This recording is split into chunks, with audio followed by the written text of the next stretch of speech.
Nachman stressed though by eating, and by the way this is also by the RamBam, the most important thing is the quantity of eating as opposed to the quality.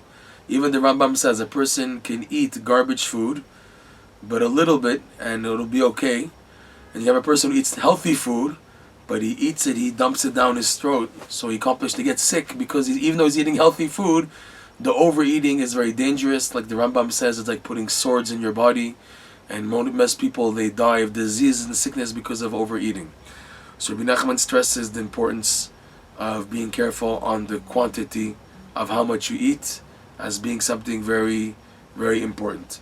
And for many people who have difficulty on that area, requires a lot of work on that. And also in this area, the main key is davening. Because people say you don't want enough and this and that. It's true, I don't want enough, because if I really wanted to, I could make it all the way. What can I do to help myself to want enough? Is to ask Hashem. Always prayer is always the key. But days and years are passing by, and I'm getting fatter, and I'm not getting anywhere, and my health, my feeding attitudes, and not only am I not getting anywhere, it's getting worse. Hold on, because the way of salvation is to come unexpected. So this is one point Rebbe Nachman mentions about eating. He says eat slowly, also in a dignified manner, even when you're home alone, to eat as if you were in the presence of like a prime minister. If a president was sitting next to you at the table, you wouldn't eat like you would the way you would eat when you're home alone. So you should have an attitude that you're always eating as in a respectable manner because you have someone at the table respectable. Again, it's easier said than done. Again, the weapon is to daven about it and not to give up about it. Rebbe Nachman also mentioned food items which are dangerous. Believe it or not, quoting the Gemara in Eruvin, Rebbe Nachman warned against eating raw onions. Raw onions, which unfortunately in North American society is something which is delicious, it's a delicatessen. In hamburgers, for example, raw onions are put in. And also by some people on Friday night in the meal, raw onions are put in certain food ingredients. There's also, for example, a Hasidic custom to eat Shabbat day raw onions and eggs cut together with some oil. Rebbe Nachman warned, and the Gemara also in Eruvin talks about it, that there's literally a poison in the raw onion that only comes out and is eliminated once you cook the onion. And again, there's many ways how to cook an onion. One way is to actually cook it on with heat.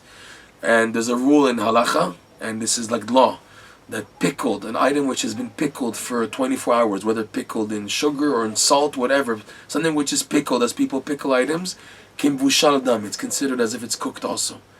So that's a way to extract and eradicate the poison found in raw onions. Rebbe Nachman mentioned, for example, many diseases in his time that are a result of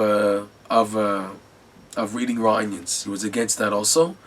And it's understood, Rebbe Nachman and the Breslov Hasidim, they would stress eat healthy, eat what's considered healthy, what's understood to be healthy, and not just justify it doesn't matter anyways, this and that. As many people who eat whatever they eat, they try to justify. Be conscious about what you eat. Even if you know you're eating wrong, at least admit it and talk to Hashem about it.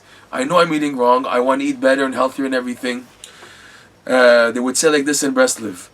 Rebbe Nachman was against going to the doctors like we spoke about, because the main problem of doctors today is the haughtiness, which is almost impossible to avoid, seeing how people look at doctors, and unless the doctor has a high degree of fear of heaven, it's very difficult to escape the haughtiness that traps him when people come to him and looking for him for advice and salvation and taking every word he says.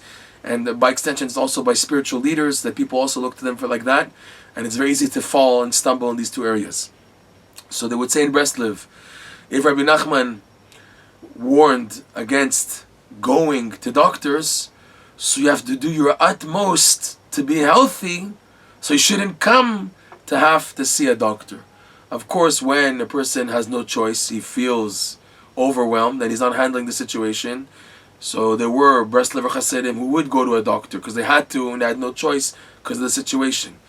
But in the main, eating healthy is something which is approved by Rebbe Nachman and his teachings.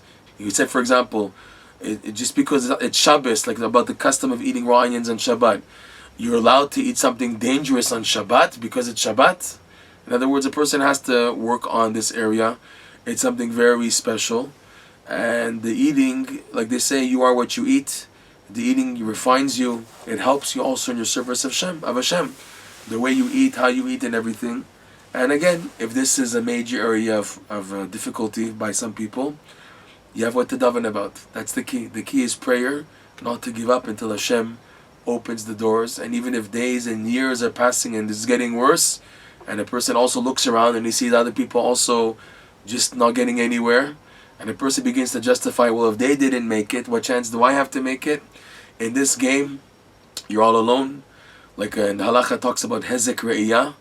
You're not allowed to build two houses with the windows facing each other, so that the neighbors shouldn't see what's going on in the other house. It's forbidden. You have to, when you build a house, you have to coordinate that the windows are not facing each other, to make that the windows are not.